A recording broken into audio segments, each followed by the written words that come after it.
What's going on? What's going on? Chiming in, tight Ketovorian out here, taking in this beautiful weather, although it's so windy, blowing pollen all in my eyes. Can't take it. Today, I was watching, I think it's Dr. Chafee. He's down in Australia. He's originally from here. I think he's like a neurosurgery internist. That's a lot, because I know it takes like 18 years or something to become to operate on somebody's brain, which I totally put my stamp of approval on that longevity from undergrad to the time you're finished. But anyway, he did a presentation on, it says plants are trying to kill you. Not our plants are trying to kill you, but plants are trying to kill you. I'll put the video in the link. It was deep, but it's not an absolute, and he put it that blunt way, because he's not saying that you should never eat another plant in your life, but it's just some things to consider. Let's face it. I tried to find an actual number. It's somewhere between 500 to 1,000 people die every year from aspirin-related reactions, gastrointestinal, causes bleeding, and for some people, and they pass away from taking aspirin, something that most of us take for granted. I got a headache, let me get an aspirin, I'm good. I don't know what the real is. Acetaminophen, that may be Tylenol, ibuprofen. But we take it for granted. So it's a trip. I mean, because he's saying, like, we got to realize everything is a living organ. A lot of the don't eat meat people saying, oh man, this is a living creature and they cry. They got studies that show that plants cry out when they die.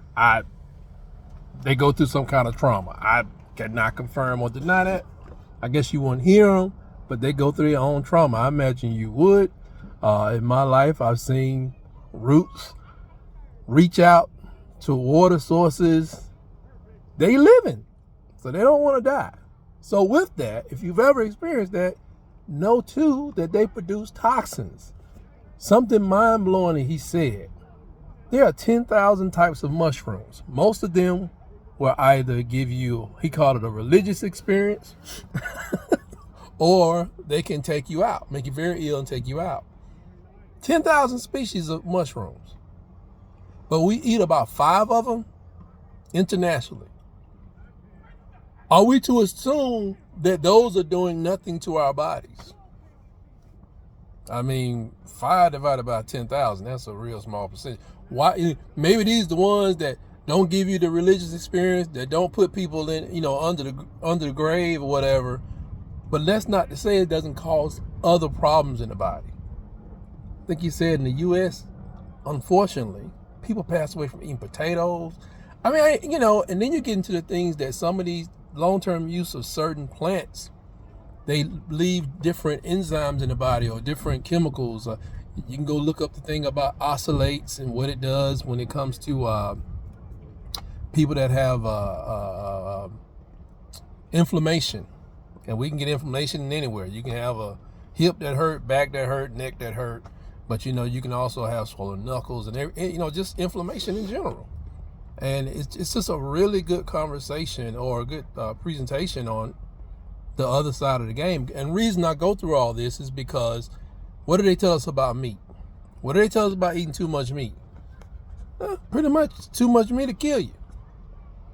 Is that true? Right now, I'm reading a Pure study. I'm not going to make a comment. I'm actually reading the study. And I want to do some in-depth reading because it's a large study. Talking about, I think, the impact of cholesterol and heart disease, the real connection. Is there a real connection? I'm not even going to give you any comments on it, but I'm reading the actual study because I want to be the person that people can turn to this channel and learn how they can change their life safely. Or even if, in my case, I'm 100 pounds down, my heart rate is down here, my glucose levels remain more than normal. Neuropathy is just almost like non-existent. but I got an LDL of, I don't know, 672. Is that a horrible thing? I don't have an LDL that high. I hope you don't either, based on my old teaching.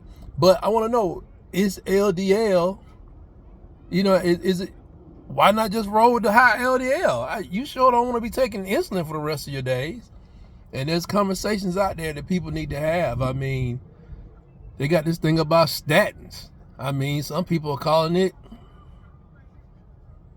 pharmaceutical people gonna make their money. I'm not gonna say the word, but this is conversation about statins. Like, statins are statins, but you don't have to take a multivitamin every day. But if you do, what is it actually doing for you?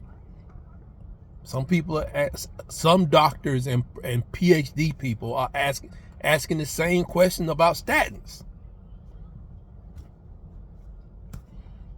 And they're making comments about LDL. How bad is it? Why do we even have cholesterol? Do you know why you even have cholesterol in your body? I don't. Because I was going back on HDL, the good one. And I said, what is that about?